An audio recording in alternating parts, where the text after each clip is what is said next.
right, so we're here at the Speakeasy event put on by Goldleaf Corporation, and we are here with Dave from OMG Cigars. Dave, it's nice to have you here. Thank you very much. Is this your first time up here in Canada with your cigars? Yes. Giving them a try? Yes. Okay. How long have you been in business with OMG? I started the company 3 years ago, building it together, going through the trademarks and all that legal crap. And then, so I've been selling in Miami for 2 years, a little bit over 2 years. A little bit over 2 years? Yep. And you have Maduro, what other kinds of Maduro, Habano, and Connecticut. and Connecticut, okay. Yes. And you got those three there. I've got 15 different SKUs. 15 size. SKUs. Yes. Okay. Yes. So what was your inspiration to start a cigar company? So I've been around the Cuban people for over 30 years. Yeah. Smoking theirs, telling them what I want. So I've been basically kind of blending my own cigars to my palate Yeah. for 25, 30 years. Okay. So basically, I was convinced 3 years ago at the PCA in Vegas by one of the gods of cigars. I won't mention names, but he said, you know everybody, why don't you do your own thing? Because we were talking about the overpriced cigars and how they tasted and how they were. And we were talking about we needed to have a cigar that a person could smoke 3 a day and not go broke. I feel that. So that's how I did it. And so what we did was I blended all these myself, and this is the lead Nicaragua. Okay. So I have a blend. This is a San Andreas with an Indonesian and Nicaraguan filler. Both of these are Ecuadorian wrappers. Okay. This is light, and this is the dark Ecuadorian. This one has an Indonesian with 2 different regions of Nicaragua where we grow the tobacco Okay. in it. This one here is all Nicaraguan tobacco, Okay. except for the wrapper, Ecuadorian. All right. Ecuadorian Connecticut. So I actually put a extra leaf of La Jara in my Connecticut because I don't smoke many Connecticut's. I made these for my palate. Yep. So the Connecticut is not your typical grandfather's Connecticut. It's Okay. got a little kick to it. That's something that we look for in our Connecticut too, is we're Yes. typically Connecticut smokers are too light. When you're making your blends, what specifically were you looking for in each cigar? I've been smoking a expensive cigar for 30 years. Yeah. It's in the price range of $20, $28. Been smoking forever. And they're the other family I've known for a long time also as well. So that's my palate. I designed this to actually be affordable. In Miami, this cigar goes for $13. A 6x60 Maduro. Real San Andreas wrapper. Mm-hmm. The Habano is $12 in Miami. Okay. So what I did was, and these are the 60 ring gauge, 58 ring gauge. So basically, for $13, you're getting a great cigar. My other ones go down to $9 a cigar and up in between. So I got all 15 different SKUs. I can say I tried your Maduro earlier tonight. I loved it. I wish we could get a cigar at that good of a cigar for that price up here. Oh yeah. But I'm greatly jealous of the American prices, but that's the Canadian taxation up here. Yes. What's been the biggest challenges in terms of establishing your brand? It's tough. It's real tough. Basically, when you go in a retail store, first word that comes out of our mouth is no. We don't want new brands. We don't want new brands. But there's so many different, and that's how I got into this, was some of these other brands, they don't do, it's like all my cigars are tested on a draw master Okay. before the wrapper ever goes on it. Everything has to pass the test for the draw, the Okay. perfect draw. If it doesn't, it goes back. Okay. It was a great smoke. I'm not sure. Probably. Everything's 3 years aged. Okay. Every bale is 3 years aged. Okay. So it's mature tobacco that's been sitting up. So the event here tonight, is this is your first time having OMG in Canada? Yes. So we got the exclusive first try on the OMGs. I've been seeing these floating around on Instagram a lot. A lot of people smoking them. I've been wanting to try them. So St. Louis, Houston, yeah. Colorado, mainly Florida. I started there. I'm housed in Florida. So basically I wanted to make my way and do it in Florida, because if you do it in Florida with all the competition, Oh yeah. it's huge down there. amazing. Yeah. I mean, Yeah. you know, if you can do it down there and be successful at it, you can do it anywhere, because you have recognition from people knowing that you're doing well with all the different brands that are in Miami area. So you have an interest in getting into the Canadian market. Yes. What are some of the challenges that you foresee yourself having to overcome in terms of the Canadian market? The packaging, Yeah. the federal stuff, that's what I've been doing up here today, is I've been gathering the information of how we need to package it and make it legal for Canada. Okay. I wanted to see it for my own eyes. See it to believe it? Yes. Because in Nicaragua, it's a learning process. Yeah. It's like I tell people that you could tell them how to tie their shoes 7 times, Mm-hmm. and then you will end up telling them 10 and 12 times. Yeah, that's true. It's a learning curve. So essentially, us in the Canadian market, we can look forward to seeing these on the shelves in the near future? Yes. That's great. I would definitely like to have these in the humidor on a regular basis. And I can't wait to get them up here. And one day we should sit down and do a full-length podcast with you. Yes. It would be great to actually pick Love your to. brain a lot. Love to. And we will we'll set that up, and I'm gonna hold on to this one. Yes. Actually, I got a couple more. I'm gonna hold Okay. on to Enjoy. one for the podcast. I'm gonna let it age a bit. Yes. We'll set that one up, and Dave, it's been great. Thank you. Thank you very much. Appreciate it very Great much. insight, and I look forward to having some more OMGs and seeing Enjoy it. And spread the word. We're going to. Spread the Definitely word. going to. OMG, baby. OMG. And the tagline is grab the moment. That's Have a good one. That's a good one. Yeah, that's a good one. Grab the moment and have an OMG. I'm actually going to grab the moment as soon as we're done here. I'm going to go and have this one here. Enjoy it. All right, Dave. Thank you very much. Appreciate it very much. Great night tonight. Wonderful. Let's all go to the lobby. Let's all go to the lobby. Let's all go to the lobby to get ourselves a treat. I'd like to introduce Claudio from Cordoba. I don't want to ruin the name. Cordoba Coffee Roasters. I am Goldleaf Coffee. Here. So, what influenced you to get into the coffee business? You know, it's my roots in the coffee started where I took a summer job at a factory that was roasting coffee. It was supposed to be just a summer gig. Okay. My dad was working in sales and he was repping this company and he gave me a summertime job. And I got into that factory and I never left. Oh, nice. Okay. I worked my way up to managing the company and I became one of their lead hands. Then I moved to a competitor of theirs and I was the plant manager for them for a bunch of years. And it's just one of those things that once you get it, if you've ever been around coffee roasting, it's aromatic. It's very much like the cigar business. You guys, when that gentleman ahead of us, when he was talking about the leaves and his blends and stuff, that's very much what the artistry that we're involved with. You're taking beans from different countries and creating effect with it. You know, a nice, caramel note, a toffee note. You can pull it out of a specific country, like, Honduras or Peru. And creating a coffee for me has always been something really, really fascinating.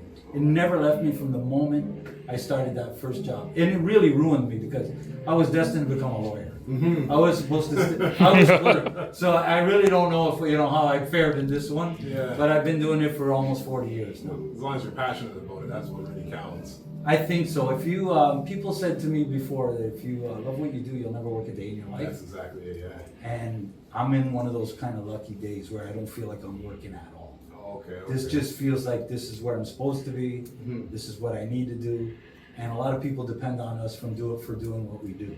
Okay. So when it comes to like choosing like the type of beans that you're using for your coffee, like how's that process work for you? It's trial and error. Mm-hmm. You're getting harvests from different parts of the world, from Brazil, from Panama, from Peru, and they send you little samples of their crop. Yeah. And you cut them, and you're looking for brightness or fruit or acidity or body, and you're thinking all the while these samples are arriving, you're thinking about a customer. You're thinking about, this would really work well for this franchise, because we're doing private labels. So it's a lot of what we do is through the industry as a trade supplier. Okay. So, and that's what we spent most of our career on, making coffees for people in the coffee industry. Mm-hmm. People that transact or people that are in the coffee business might end up in a roasting facility like ours saying, I need you to make a very specific breakfast blend for my donut shop, for my breakfast shop. And they have a vision for how they want their coffee to impact their guests. Yeah. And it's our job to start looking, okay, let's talk about this. Let's see what is the character of this company, right? What's your signature? What's the best dish you make? And then when you start having that conversation with them, you start thinking, this guy, this is where he'd love Ethiopian coffee. Because coffee from Ethiopia's got the earthy notes, it's got the little citrus notes, there's a little brightness, and there's a little balance. That guy might love a little bit of that in his breakfast blend. Sure enough, that's how you start creating blends, and that becomes his recipe. Okay. And then we have stores of recipes for different people. No two are alike, everybody's unique. And I imagine that's the same thing with alcohol and tobacco. Yeah. It's really, you make a blend, it becomes that signature. And no two clients would have the same cigar or coffee for that matter. Like one you might prefer for breakfast, or one after eating a meal, or even people that smoke with the coffee. Isn't that precisely it? There's the morning drink, there's your late afternoon pick-me-up. Usually has a little bit more kick to it. Yeah. You're looking for something with a little zing. And then at night, you might, if you still want that coffee flavor, you might even drink a decaf. And so today, the quality of decaffeinated coffees are so good, you can't possibly imagine. So you wouldn't even think that you're drinking a decaffeinated coffee. Yeah. That's how good the quality is right now. The technology has advanced so well in our industry. So how do you feel about like when people put like those not coffee mates, but like the flavors into the? Do you believe it just has to be black? Look, you know what? Any way a person comes to the coffee game, in my book, is a good thing. And there is there's a whole generation of people that don't recognize coffee unless it's flavor. So there's people out there that only drank hazelnut vanilla. They don't know coffee came unflavored. Yeah. For them, that's their happy place. I can't begrudge anybody that. A lot of our industry, a lot of our flavor is, a lot of our products are made flavored. People have come to me with, I was in Florida, I had this pecan pie, but it wasn't just a pecan pie, it was like a coconut note to it. And they're describing an event that happened to them 6 months ago, and my mind goes to we're gonna make this. We're gonna make this coffee for this particular client because they love that experience they had then. When you see them, when they get that drink in their hand, they drink that and they're like, oh my God, how did you do? You got it. Yeah. It's amazing. Yeah. That's kind of like that. You connect with them on a level, like food level. It just feels great. So to answer the question, people drink all kinds of coffees different ways. I'm not sure what's the right way or the wrong way. I have a favorite. A lot of people ask me, what's your favorite coffee? Holy smokes, that's a tough one. Which is my best, who's my favorite child? It's a tough one. You love them all equally and stuff, but if you had to say, what's your best coffee, what's your favorite coffee? Like, what do you like? What's your coffee? Colombian dark roast. Two things you said. Colombian, mild, sweet. It's got a little bit of, caramel notes to it. And dark roaster, it's got a little bit of a little kick, a little zing, a little bit of depth and body to it. So you like something that has a pronouncement to it. Yeah. This is good. And this is the thing about coffee. You could take that same Colombian coffee, roast it light, and all you'll taste is the blonde highlights of the coffee. You won't see any of that darkness. The caramel kind of subdued, and it gives way to some fruit notes. It's winier. It's just the roasting process. One was roasted at this much, this 450 degrees for 19 minutes. The other one was at 435 for 11 minutes. And you're getting a completely different cup. That sounds like a crazy process because you must be like try this, go for a little bit longer in the time or anything like that, and then like sounds very detailed. It's an agro crop. Coffee grows in between the Tropic of Cancer and the Tropic of Capricorn. That's the belt around the world. That's the belt where coffee grows. And they never can get the same harvest year after year. We have weather patterns that play roles in the taste. Volcanic eruptions that add whole new dimensions to some of the coffees we're drinking today. And then there's processes that farmers are doing. Like they're letting the sun dry the pulp off the cherry, and then they put it away so that it caramelizes and it gets that sugary note where it's got like a honey brown color to it. That impacts the taste of the coffee. So farmers are getting innovative. Weather patterns are playing roles in it, and we're just like we're a player in that field, saying what can I do with this? So I know you said that like you can't really pick your favorite in terms of like it's like picking a child. Would you say there's a specific country that makes better? Kenya. I think Kenyan coffee. If somebody put a gun to my head and said you only got to drink one coffee for the rest of your life, I might say Kenya. Simply because I find it to be the most full-bodied, with all the brightness and acidity that you would expect from some of these high-grown Panamas and Costa Ricans. That coffee, for me, hits my palate, and it just works with me. Everybody has a cup. And sometimes my job is finding out what's yours. Like, really, when I can show somebody what they were thinking was coffee is just coffee. I hear that a lot. As long as I can put my stick in it and stand straight, that's going to get me through the day. Today, people are looking at coffee as if it's a religious rite of passage. I gotta have this. In the morning, I have my routine. Please don't mess with my routine. I gotta have it brewed this way. It's gotta have this many grams and this much water. Yeah. We're becoming fanatical about it, and I fucking love that. That's where this business is going, and I'm here for that. I love it. Okay. So in terms of people trying to sample or get your coffee, can you get it in stores or do you get it directly from the website? Or? So this is something that's cool what we did. We moved now to Caledon in a place called Campbell's Cross Farms. I put my factory in the middle of a sunflower field, and we opened up to the public, and it's the first time that I get, as a roast master, to see the people who actually drink the coffee and get their reaction. It's building a relationship with the end user. I never saw this person before. I'm always dealing with the trade. We're always talking about the price of coffee, the U.S. exchange, and all the troubles that come with transacting with coffee. I never got to see the end user who actually praises the cup for what it is. They're really not arguing about the price as much.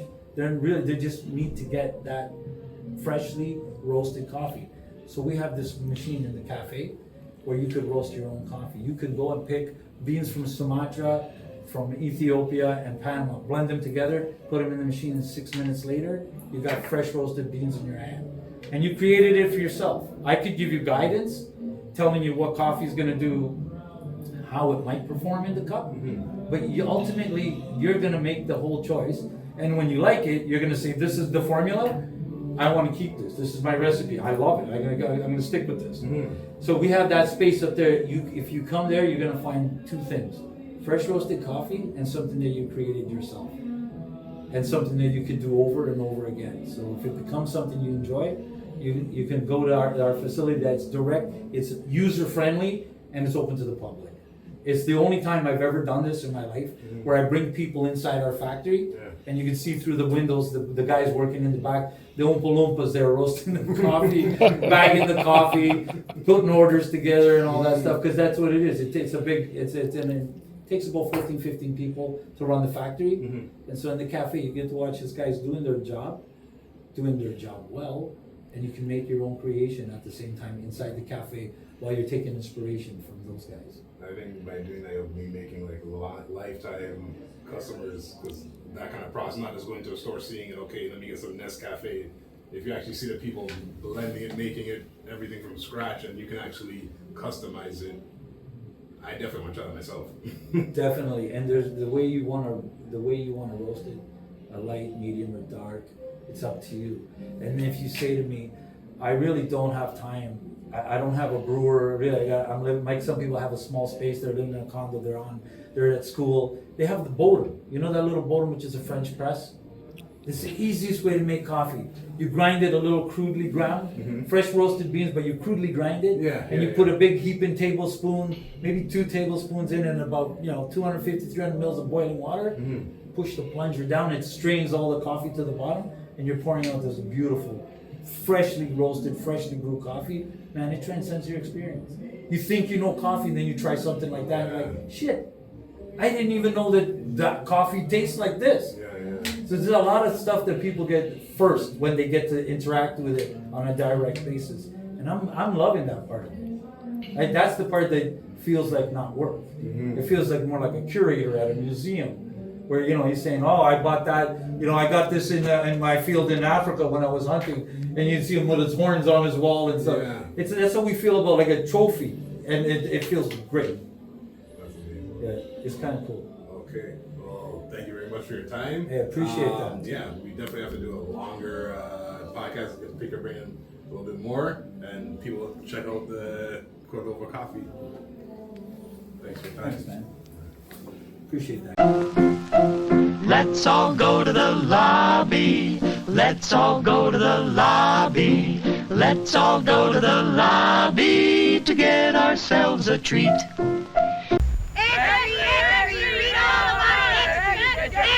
You want to have an appreciably decent cup of coffee?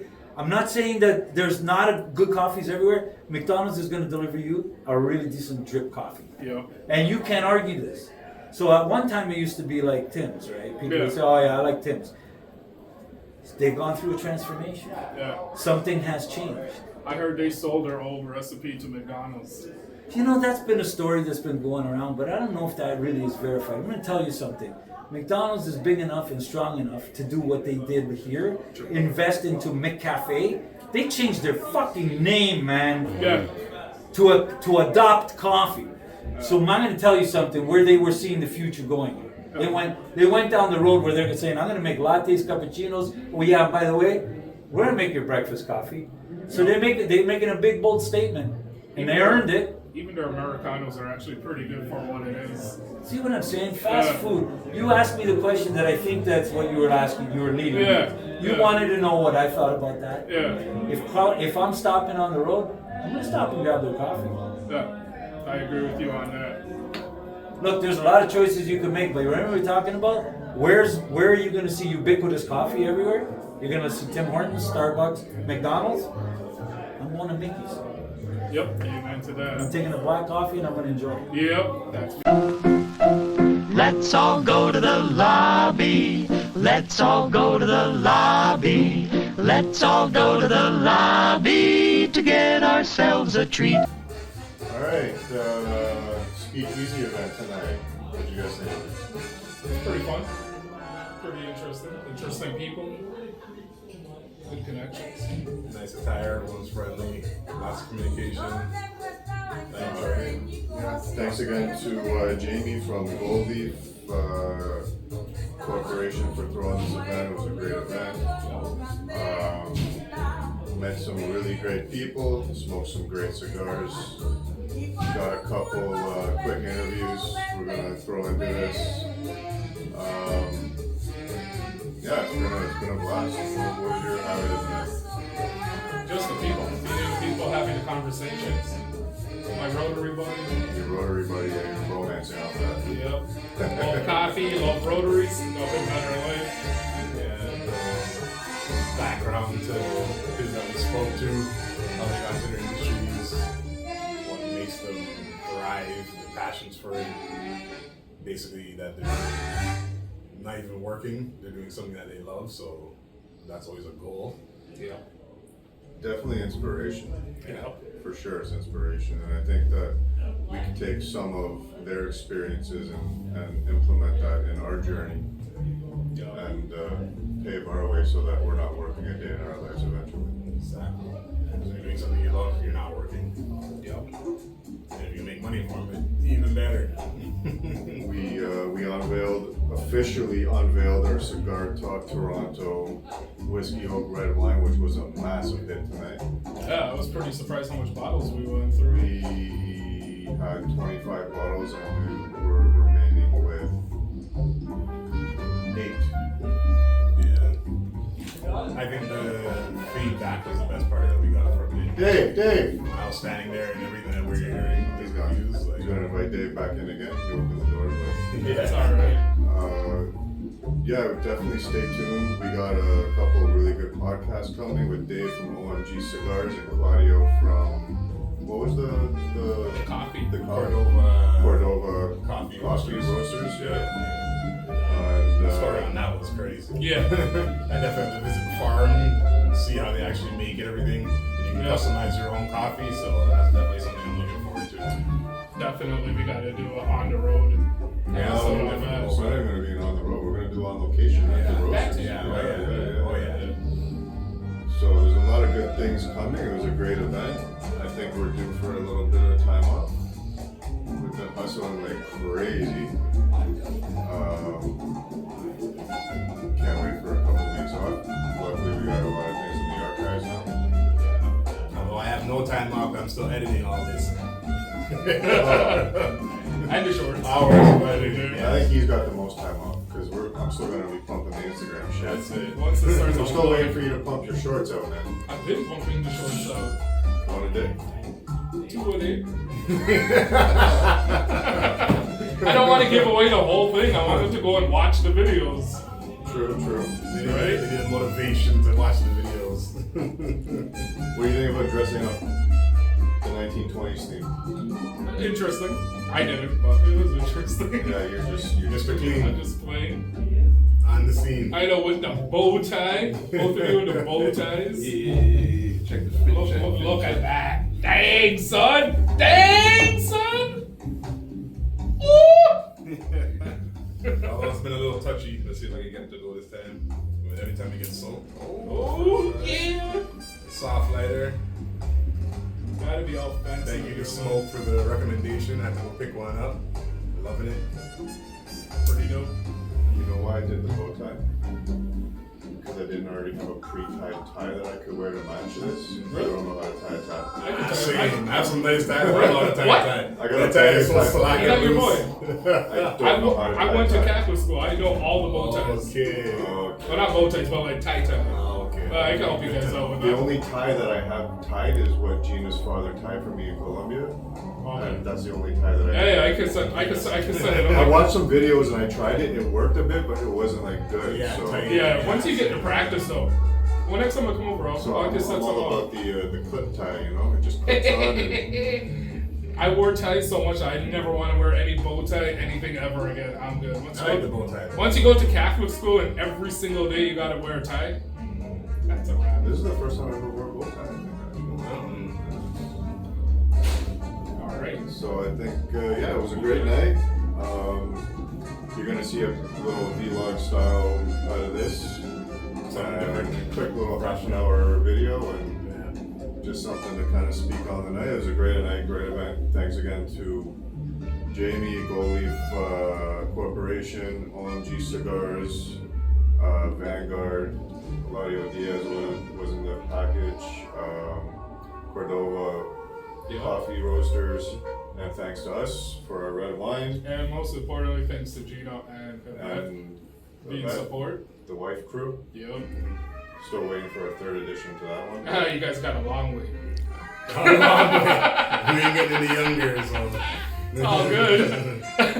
But yeah, it's been a long night. It's late at night, and we all got to get up early. So we out. Peace. Peace.